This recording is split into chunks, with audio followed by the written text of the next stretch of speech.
మంచిగా ఉందా?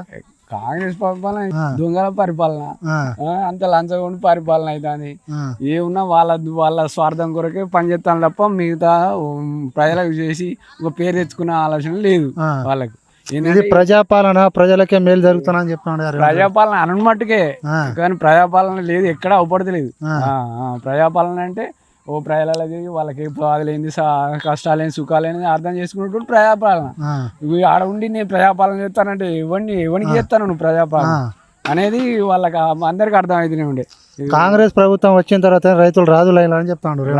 రైతులు రాదు కాదు, భగవంతుడు కొంచెం ఏదో వర్షాలు పడి ఏదో గడ్డెక్కినాం కానీ ఇలా కాలువలు చూస్తే నివ్వరపోయే కథ. ఏడుపు వస్తుంది కాలువలు, ఏడుపు వస్తుంది. ఆ చెట్లు శమలు మెలిసినాయి కాలువలలో రేవంత్ పేడి పాలన. అదే కేసీఆర్ పాలన ఇప్పటికి కూడా నీళ్ళు వచ్చేది ఒక్కొక్క చెట్లు మత్తలు పడలేదు. ఈ టైంలో ఎక్కడ నీళ్ళు లేవు. కేసీఆర్ ప్రభుత్వంలో రైతులు గోసలు పడ్డారు అంకుల్? గోసలు పడలే, రైతులకు అన్ని విధాలా సహకరించిండు. ముఖ్యంగా రైతులకు ఏమున్నది, వాళ్ళకి అవసరానికి మందు బస్తాలు, నీరు, ఇప్పుడు కొనాలి, ఇంకోటి గిట్టుబాటు ధర అవి ఉంటే చాలు రైతులకు. వీళ్ళ ఎక్కడది కొనుడు కాడ లంచాలే, తినుడు కాడ లంచాలే, పండించిన పంటకు రేటు లేదు. ఏదో మేము కొంటానని వాస్తే కానీ ఇబ్బంది పడతాను, నానా వ్యవస్థలు పడతాను. రైతు వేది కాడ పోయి రైతుల కళ్ళ కాడ పోయి చూస్తే సొంత బండి పెట్టుకుంటారు. సొంత బండ్లు సరే, బండ్లు అంటే బండ్లు పెడతాను, కానీ కాలం పరిస్థితి ఇంకా మన్నించింది మా దగ్గర. ఒక్కొక్కరి దగ్గర ఏడుతాను వర్షాలు పడి వర్షాలు పడి మస్తు పెడతాను. మరి వాళ్ళ పరిస్థితి ఎట్లా? వాళ్ళ పరిస్థితి కూడా ఆలోచించాలి కదా. మా దగ్గర వర్షాలు లేవు కాబట్టి ఏదో గడ్డ ఎక్కినాం. అది ప్రతి గింజ కొంటున్నాం కావాలని చెప్పేసి ఇట్లా ఆరోపణలు ఉంటాడు. కొంటేలా టైం కొనపోయి టైంకి ఆసామికి పంట పండగానే దానికి ధర అనేది సరైన టైంకి ఇవ్వడం. కానీ ఇప్పుడు మక్కలు 2 నెలలు 3 నెలలు అకౌంట్ పెట్టి ఇలా పైసలు ఏం ఇప్పుడు కూలోనికి ఏమి ఇవ్వాలి, వాడి పెట్టుబడికి ఏమి ఇవ్వాలి, వాడి బిడ్డ పెయిన్లో ఏదైనా ఖర్చులకు ఇల్లు కట్టుకో ప్రతిదానికి అవసరమే కదా. రైతుకి ఏమున్నది, పంట పండితేనే ఇంట్లో వస్తుంది. కానీ బోనస్ కూడా ఇస్తున్నా అని చెప్తాను. బోనస్ ఎవరికో ఒకరికి ఇస్తాను, 2-3 ఇస్తాను. 2-3 కడవేసి ఉన్నా. రైతు బంధు పడుతుంది అన్న. రైతు బంధు వీడు ఇప్పుడు 2-3 సార్లు ఎగదే. ఇక మొన్న ఎత్తానన్నాడు, 1 ఎకరానికి వేసిండు. మళ్ళీ కేసీఆర్ మీటింగ్ పెట్టగానే మళ్ళీ 1 ఎకరానికి వేసిండు. ఇక కథం, ఇక అంతే. ఇంకా దానికి ఇక రైతు బంధుకు ఛాన్సే లేదు. రైతు బంధు ఇచ్చుడు ముచ్చటే లేదు. మంచిగా 6 గ్యారెంటీలు ఇస్తున్నా, ప్రజలు మొత్తం మంచిగానే ఉన్నారు. నన్నే ఆదరిస్తారు. ఇంకా 10 సంవత్సరాలు నేనే ఉంటానని చెప్తాను. 10 సంవత్సరాలు కాదు, ఇప్పుడు ఎలక్షన్లు పెట్టని వాడు ఇమీడియట్లీ వాడు దిగిపోవాల్సిందే. వాడి మంత్రులకు వానికి 1 ఓటు పడదు, 1 కథ పడదు. ఇప్పుడు వాళ్ళని చూసేయలేదే.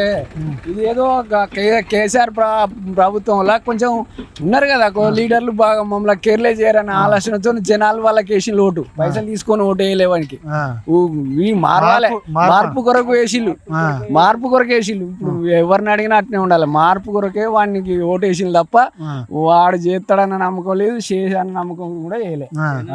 ఇక ఇప్పుడు ఉన్నది పోయింది. ఇంకా 10 ఏళ్ళు కాంగ్రెస్ వెనక పోవాల్సింది. 17 సంవత్సరాల దాకా కాంగ్రెస్ రాదు. కాకపోతే బీజేపీ వస్తుంది కానీ కాంగ్రెస్ రాదు.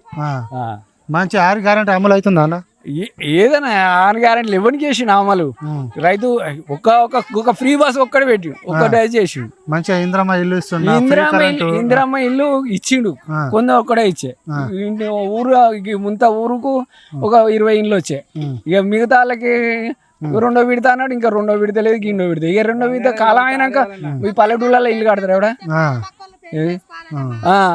పిల్లగాళ్ళు పెళ్లి చేసుకోవాలంటే కళ్యాణ లక్ష్మి అన్నాడు, బంగారం అన్నాడు. బంగారం లేదు, ఆ పైసలే లేవు. కళ్యాణ లక్ష్మి ₹1,00,000 గది లేవు. అవి కూడా వస్తలేవు సరిగా.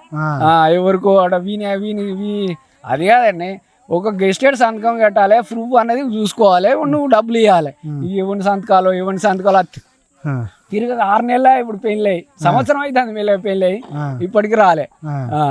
మీ ఎమ్మెల్యే ఎవరు అంకుల్? మాకు నాగరాజు.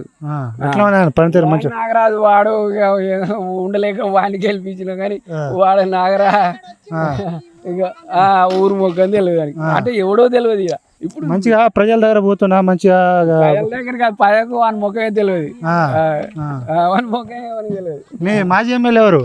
మాది అరు రమేష్. ఆయన పనితీరు ఎట్లా ఉన్నాయి? పరిపాలన చేసిండు, కొంచెం మంచిగా చేసిండు. అప్పుడు మంచిగా చేసిండు.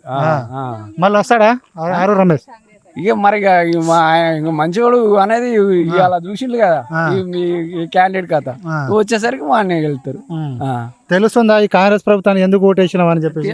వాళ్ళే అంటారు ఒక్కొక్కరు ఒక చదువు రాని వాళ్ళని అడగండి. నాన్న అడిగితే ఏంటంటే ఏదో మనం మాట్లాడిన దానికి అర్థం అంటే నాన్న అర్థాలు చేసుకుంటారు, కానీ వాళ్ళు చదువు రాని వాళ్ళని అడగండి. ఇప్పుడు వర్ధనపేట నియోజకవర్గం నుంచి ఆరు రమేష్ నిలబడితే ఎన్ని మెజారిటీతోనే అంటే ఎన్ని ఓట్లతో గెలుస్తారు? ఇప్పటి వరకు అయితే ఆయన మించడం లేడు. ఇప్పుడు మెజార్టీ ఆయన వస్తుంది. అప్పుడు 1,00,000 వచ్చింది కానీ 2,00,000 వస్తాయి. ఆరు మన ఈ నాగరాజు గెలవాడు ఎక్కడికి వెళ్తాడు? ఆయన పేరు పడితేనే వాడు ఒక్కోటి ఏడు. మీ ఊరికి వచ్చిండు ఎప్పుడైనా?